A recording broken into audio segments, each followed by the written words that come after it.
السلام علیکم ورحمۃ اللہ وبرکاتہ۔ آج کے خطبے کا عنوان ہے حجاج کرام کی رہنمائی۔ الحمدللہ والصلاۃ والسلام علی رسول اللہ، ما بعد۔ تمام تعریفیں اللہ کے لیے ہیں، جس نے اس امت کے لیے اسلام کے قوانین کو مکمل کیا، صاحب استطاعت پر بیت اللہ کا حج فرض کیا اور اسے اسلام کے ارکان میں سے ایک رکن بنایا۔ میں اس کے فضل اور احسان پر اس کی حمد و ثنا بیان کرتا ہوں اور شکر ادا کرتا ہوں۔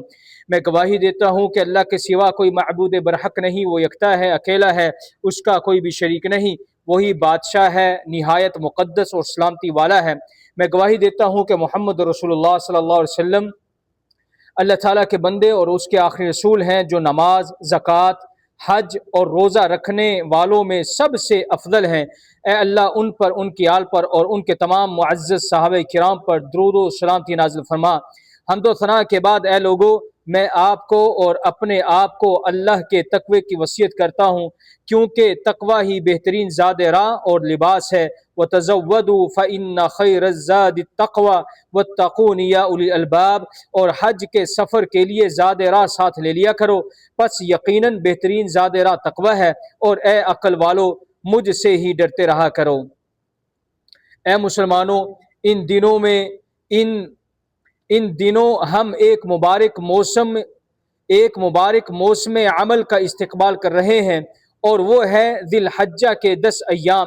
یہ وہ ایام ہیں جن کے بارے میں رسول اللہ صلی اللہ علیہ وسلم نے ارشاد فرمایا، اللہ کے نزدیک ان 10 دنوں یعنی ذی الحجہ کے ابتدائی 10 دن میں کیے گئے عمل صالح سے زیادہ پسندیدہ عمل کسی اور دن کا نہیں۔ صحابہ نے عرض کیا، یا رسول اللہ، کیا اللہ کی راہ میں جہاد بھی نہیں؟ آپ نے فرمایا، اللہ کی راہ میں جہاد بھی نہیں سوائے اس شخص کے جو اپنی جان اور مال لے کر نکلا اور ان میں سے کچھ بھی واپس نہ آیا، یعنی وہ شہید ہو گیا۔ لہذا ہمیں چاہیے کہ ان 10 دنوں میں نیک اعمال کے لیے ویسی ہی بھرپور کوشش کریں جیسی ہم رمضان کے آخری عشرے میں کرتے تھے، کیونکہ یہ حدیث عام ہے، ما من ایام العمل الصالح فیہن احب الی اللہ من هذه الایام العشر، کہ اللہ کو ان دنوں کے اعمال سب سے زیادہ محبوب اور پسندیدہ ہیں۔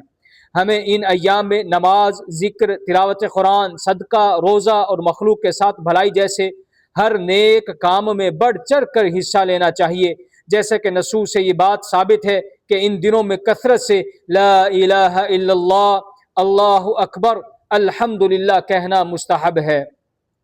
اے مسلمانوں، ہم ان دنوں میں حج کے موسم کا بھی استقبال کر رہے ہیں۔ اللہ نے تم پر استطاعت کی صورت میں حج فرض کیا ہے، اور فرض کے بعد اسے قیامت تک کے لیے نفل سعادت قرار دیا ہے۔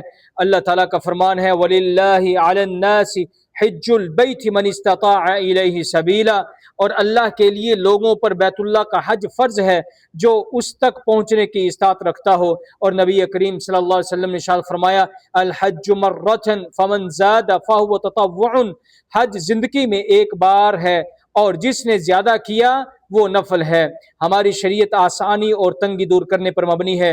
ارشاد باری تعالی ہے، لا یکلف اللہ نفسا الا وسعها، اللہ کسی جان پر اس کی طاقت سے زیادہ بوجھ نہیں ڈالتا، اور فرمایا، یرید اللہ بکم اليسر ولا یرید بکم العسر، اللہ تمہارے ساتھ آسانی چاہتا ہے اور تمہارے لیے سختی نہیں چاہتا۔ لہذا ہر وہ شخص جو حج کا ارادہ رکھتا ہے اور سفر کا پختہ عزم کر چکا ہے، اس کے لیے قیمتی ہدایات بطور زاد راہ پیش خدمت ہیں۔ پہلی ہدایت کہ حج کو صحیح طریقے سے ادا کرنا واجب ہے۔ اللہ صرف وہی عمل قبول کرتا ہے جو خالص اس کے رضا کے لیے ہو اور سنت رسول اللہ صلی اللہ علیہ وسلم کے مطابق ہو۔ آپ صلی اللہ علیہ وسلم کا فرمان ہے، خذوا عنی مناسککم، مجھ سے اپنے حج کے طریقے یعنی مناسک سیکھ لو۔ دوسری ہدایت، حاجی کے لیے ضروری ہے کہ وہ حج کی تنظیم میں مصروف سرکاری اداروں، سیکیورٹی فورسز اور دیگر خدماتی اداروں کی ہدایات کی پابندی کرے۔ ان میں عام لوگوں کی مصلحت، جانوں کا تحفظ اور مناسک کی ادائیگی میں آسانی ہے۔ اسی میں یہ بات بھی شامل ہے کہ بغیر اجازت نامہ، پرمٹ یعنی تصریح کے بغیر حج نہ کیا جائے، کیونکہ یہ اولو الامر حکمرانوں کے حکم کی خلاف ورزی ہے جن کی اطاعت کا اللہ نے ہمیں حکم دیا ہے۔ یا ایھا الذین آمنوا اطیعوا اللہ واطیعوا الرسول واولی الامر منکم، اے ایمان والو اللہ کی اطاعت کرو اور رسول کی اطاعت کرو اور اپنے میں سے صاحبان امر کی یعنی حکومت والوں کی۔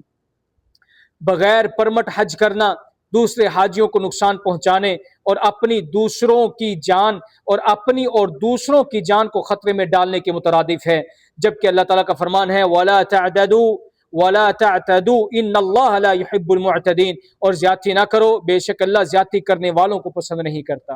اور نبی کریم صلی اللہ علیہ وسلم نے فرمایا لا ضرر ولا ضرار، نہ کسی کو نقصان پہنچانا جائز ہے اور نہ نقصان کا بدلہ نقصان سے دینا جائز ہے۔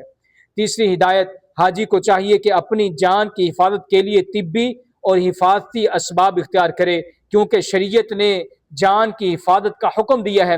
اللہ تعالیٰ فرماتے ہیں وَلَا تَقْتُلُوا بِأَيْدِيكُمْ إِلَى التَّهْلُكَةِ، اور اپنے ہاتھوں کو ہلاکت میں نہ ڈالو۔ اس میں حج پر جانے سے پہلے تجویز کردہ ویکسین لگوانا، براہ راست دھوپ سے بچنا، کافی مقدار میں پانی پینا اور متعلقہ اداروں کی طبی ہدایات پر عمل کرنا بھی شامل ہے۔ چوتھی ہدایت، حاجی کو چاہیے کہ مشاعر مقدسہ اور راستوں میں سکون و وقار اختیار کرے، نرمی برتے، دھکم پیر اور دوسروں کو خطرے میں ڈالنے سے بچے، بھیڑ کے کنٹرول کے اوقات اور مقررہ راستوں کی پابندی کرے، صبر و تحمل اور حسن اخلاق کا مظاہرہ کرے اور دوسرے کے حقوق کا خیال رکھے۔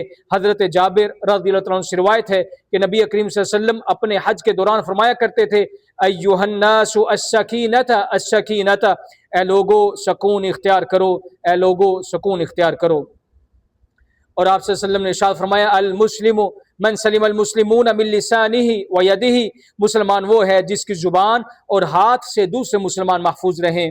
پانچویں ہدایت، حج کے ایام کو ذکر و عبادات میں صرف کرے، کثرت سے تلبیہ لبیک، دعا اور تلاوت قرآن کرے اور فضول باتوں اور لغو کاموں سے بچے، جیسا کہ اللہ تعالیٰ کا ارشاد ہے، آپ نے فرمایا فلا رفث ولا فسوق ولا جدال فی الحج، بس حج کے دوران نہ کوئی بے حیائی کی بات ہو، نہ گناہ اور نہ ہی کوئی جھگڑا ہو۔ چھٹی ہدایت، حاجی کے لیے ضروری ہے کہ وہ حج کے دوران سیاسی اور دیگر نعرے بازی سے پرہیز کرے۔ حاجی کے لیے واجب ہے کہ وہ تلبیہ یعنی لبیک اللہم لبیک کے سوا کوئی نعرہ بلند نہ کرے، جیسا کہ حضرت ابن عباس رضی اللہ تعالیٰ عنہما نے فرمایا زینت الحج التلبیۃ، حج کی زینت اصل میں تلبیہ ہی ہے۔ امام مجاہد رحمہ اللہ نے فرمایا شعار الحج التلبیۃ، حج کا نعرہ تلبیہ ہے۔ ساتویں ہدایت، حج سروسز فراہم کرنے والی کمپنیوں کے مالکان پر واجب ہے کہ وہ اللہ سے ڈریں اور اللہ کے مہمانوں کو بہترین خدمات فراہم کرنے کی بھرپور کوشش کریں، ان کا خیال رکھیں، ان کے حقوق ادا کریں اور اپنے معاہدوں اور وعدوں کو پورا کریں۔ حاجیوں کے لیے مناسک کی ادائیگی آسان بنانا ان پر شرعی اور قانونی طور پر فرض ہے۔ اللہ تعالیٰ فرماتے ہیں یا ایھا الذین آمنوا یا ایھا الذین آمنوا اوفوا بالعقود، اے ایمان والو اپنے معاہدوں کو پورا کرو۔ اور فرمایا ان اللہ یأمرکم ان تؤدوا الامانات الی اہلھا، بے شک اللہ تمہیں حکم دیتا ہے کہ امانتیں ان کے حقداروں کو صحیح صحیح پہنچا دو۔ نبی کریم صلی اللہ علیہ وسلم نے کا ارشاد ہے، آپ نے فرمایا لا یشکر اللہ من لا یشکر الناس، جو لوگوں کا شکریہ ادا نہیں کرتا وہ اللہ کا شکر بھی ادا نہیں کر سکتا۔ لہذا ہم پر لازم اور واجب ہے کہ ہم اس مبارک ملک کے حکمرانوں کا شکریہ ادا کریں اور ان کے لیے دعا کریں جنہوں نے حرمین شریفین اور اللہ کے مہمانوں کی خدمت کے لیے اپنا قیمتی مال اور وسائل کمال سخاوت سے خرچ کیے۔ ہم سیکیورٹی فورسز اور تمام ان لوگوں کے بھی شکر گزار ہیں جو حاجیوں کی خدمت اور ان کے حج کو آسان بنانے میں مصروف اور مشغول ہیں۔ حج کی خدمات میں ہونے والی مسلسل ترقی، بنیادی ڈھانچے اور جدید ٹیکنالوجی کے استعمال کی تحسین ضروری ہے، جس سے حجاج کرام اطمینان اور سہولت کے ساتھ اپنا حج مکمل کر پاتے ہیں۔ اسی طرح ہم تمام اسلامی ممالک کی سلامتی اور بہتری کے لیے بھی دعا گو ہیں۔ اے اللہ اسلام اور مسلمانوں کو عزت عطا فرما اور شرک اور مشرکین کو ذلت نصیب فرما۔ اے اللہ اپنے خلفائے راشدین ہدایت یافتہ اماموں یعنی ابو بکر، عمر، عثمان، علی رضوان اللہ اجمعین سے راضی ہو جا، اور باقی بھی تمام صحابہ کرام اور تابعین اور ان کے نیک پیروی کرنے والوں سے بھی قیامت تک تو راضی ہو جا۔ اے اللہ غم زدوں کی غم زدوں کی غمخوری فرما اور مصیبت زدوں کی مشکلات کو دور فرما۔